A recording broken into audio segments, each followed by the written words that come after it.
একদিন সকালে বনের এক কোণায় সাপ আর বেজির ভয়ানক মারামারি শুরু হয়েছে।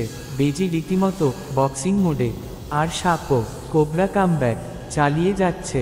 ওদিকে একটা বুদ্ধিমান কাঠবিড়ালি গাছের ডালে বসে পপকর্ন খাচ্ছে আর বলছে, আরে বাহ, লাইভ WWF চলছে দেখি।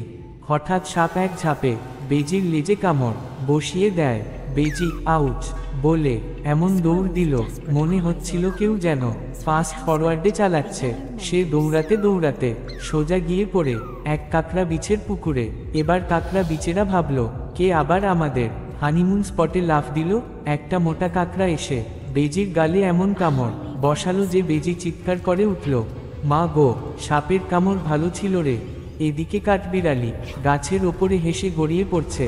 সে বলে, এইবার বুঝলি তো, ফাইট করলেই ফাইট নাই, ঘরে থাক, ভাত খা, হিরোশিমা হওয়ার চান্স থাকে।